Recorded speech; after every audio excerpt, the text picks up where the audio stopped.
નમસ્કાર મિત્રો, સ્વાગત છે તમારું મારી યુટ્યુબ ચેનલ ગુજરાત જોબ ગાઈડમાં। આજનો વિષય બહુ જ મહત્વનો છે।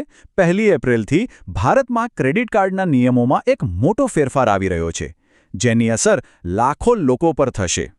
ચાલો સમજીએ કે આ ફેરફારો શું છે અને આપણે શું ધ્યાન રાખવાનું છે। ભારતમાં ખબર છે 11 કરોડથી પણ વધુ લોકો એક્ટિવ ક્રેડિટ કાર્ડ વાપરે છે।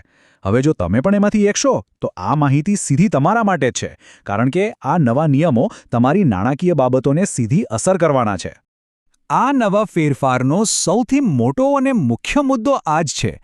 1 એપ્રિલથી તમારું ક્રેડિટ કાર્ડ ખાલી શોપિંગ કે પેમેન્ટ કરવાનું એક સાધન નથી રહેવાનું। એ હવે તમારી ટેક્સ પ્રોફાઇલ સાથે જોડાયેલો એક ખૂબ જ મહત્વપૂર્ણ નાણાકીય દસ્તાવેજ બની જશે। ચલો આને થોડું ઊંડાણમાં સમજીએ। તો આગામી થોડી મિનિટોમાં આપણે શું જોવાના છીએ? આપણે જાણીશું કે આ મોટો ફેરફાર શું છે, ટેક્સ વિભાગની નજર કેવી રીતે રહેશે, પેન કાર્ડનું શું મહત્વ છે, કાર્ડના નવા ઉપયોગો કયા છે, અને છેલ્લે આ બધામાંથી આપણે શું બોધપાઠ લેવાનો છે।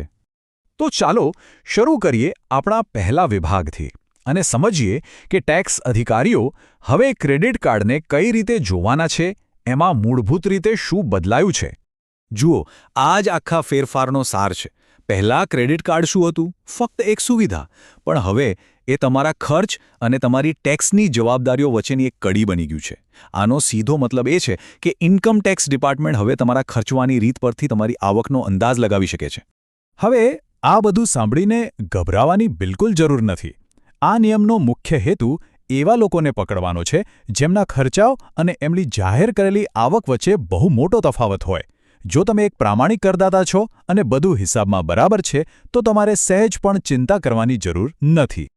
ચાલો હવે આપણા બીજા વિભાગ તરફ આગળ વધીએ। અહીંયા આપણે એ જોઈશું કે ઇન્કમ ટેક્સ ડિપાર્ટમેન્ટ હવે કયા પ્રકારના ટ્રાન્ઝેક્શન્સ પર ખાસ નજર રાખશે। ઓકે, તો આ 3 મુખ્ય ટ્રિગર પોઈન્ટ્સ છે। જો તમે એક વર્ષમાં તમારા ક્રેડિટ કાર્ડથી ટોટલ 10 લાખ રૂપિયાથી વધારે વાપરો છો, અથવા તો વિદેશમાં નિયમ કરતાં વધુ ખર્ચ કરો છો, કે પછી 1 લાખથી વધુનો કોઈ રોકડ વ્યવહાર કરો છો, તો તમારી બેંક આ માહિતી સીધી જ ઇન્કમ ટેક્સ ડિપાર્ટમેન્ટને આપી દેશે। તો આનો સીધો અર્થ શું થયો? બહુ સિમ્પલ છે। જો તમારા ક્રેડિટ કાર્ડના સ્ટેટમેન્ટમાં લાખોનો ખર્ચો દેખાય છે, પણ તમે તમારા રિટર્નમાં આવક ઓછી બતાવી છે, તો સમજી લો કે ટેક્સ વિભાગ તરફથી નોટિસ આવવાની શક્યતા વધી જાય છે। એટલે આવક અને ખર્ચ વચ્ચે તાલમેલ રાખવો હવે ખૂબ જ જરૂરી છે। હવે વાત કરીએ એક બીજા ખૂબ જ અગત્યના ફેરફારની, અને એ છે પેન કાર્ડને ક્રેડિટ કાર્ડ સાથે ફરજિયાતપણે લિંક કરવું। આ કેમ જરૂરી છે? ચાલો જાણીએ। આને છે ને તમે એક પ્રકારની ફાઇનાન્શિયલ ફિંગરપ્રિન્ટ સમજી શકો છો।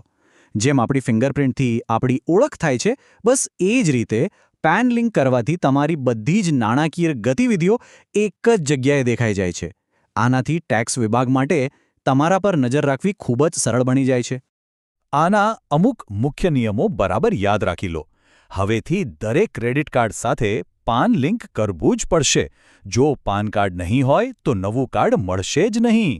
હા, એક ફાયદાની વાત એ છે કે જો તમે પાન કાર્ડ માટે અરજી કરી રહ્યા હોવ તો છેલ્લા 3 મહિનાનું credit card statement address proof તરીકે વાપરી શકો છો। ચાલો આગળ વધીએ। હવે ક્રેડિટ કાર્ડના કામ પણ વધી રહ્યા છે ને એની સાથે નવા નિયમો પણ આવી રહ્યા છે। ખાસ કરીને જે લોકો કોર્પોરેટ કાર્ડ વાપરે છે એમના માટે આ જાણવું બહુ જ જરૂરી છે। એક બહુ જ રસપ્રદ અને નવો ઉપયોગ એ છે કે હવે તમે તમારો ઇન્કમ ટેક્સ પણ ક્રેડિટ કાર્ડથી ચૂકવી શકશો। આ એક સારો વિકલ્પ છે, પણ એના ફાયદા અને ગેરફાયદા બંને છે। સુવિધા તો મળશે, પણ બેંક પ્રોસેસિંગ ફી લગાવી શકે છે, અને જો તમે સમયસર બિલ ના ભર્યું તો એના પર વ્યાજ પણ લાગી શકે છે। જે લોકો કંપનીના ક્રેડિટ કાર્ડનો ઉપયોગ કરે છે એમના માટે આ ખાસ ધ્યાન આપવા જેવી વાત છે। જો તમે કંપનીના કાર્ડનો ઉપયોગ તમારા અંગત ખર્ચાઓ માટે કરો છો, તો એ રકમને તમારી આવક ગણીને એના પર ટેક્સ લગાવી શકાય છે। એટલે ઓફિસના અને પર્સનલ ખર્ચનો હિસાબ એકદમ ચોખ્ખો રાખવો ખૂબ જ જરૂરી છે। તો આટલી બધી વાત પછી આપણે શું સમજ્યા, અને હવે આપણે શું કરવું જોઈએ? ચાલો આ બધાના મુખ્ય તારણો અને કેટલીક કામની સલાહ પર એક નજર નાખીએ। આને તમે એક ચેકલિસ્ટ સમજી લો। તમારા વાર્ષિક ખર્ચને મોનિટર કરો, તમારું પેન કાર્ડ લિંક છે કે નહીં એ પાક્કું કરી લો, આવક અને ખર્ચ વચ્ચે સંતુલન રાખો, કોર્પોરેટ કાર્ડના ખર્ચનો રેકોર્ડ સાચવો અને ટેક્સ ભરતી વખતે ફી વિશે સાવચેત રહો।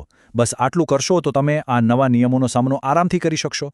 અને અંતે તમારી જાતને આ એક સવાલ જરૂર પૂછજો, શું મારી ખર્ચ કરવાની રીત મારી આવક સાથે મેળ ખાય છે?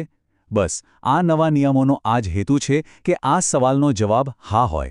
મિત્રો, દરરોજની સરકારી અપડેટ સૌથી પહેલાં મેળવવા અમારું ટેલિગ્રામ ગ્રુપ જોઈન કરો. લિંક ડિસ્ક્રિપ્શનમાં છે, હમણાં જ જોઈન કરી લો. તો મિત્રો, આ હતી સંપૂર્ણ માહિતી.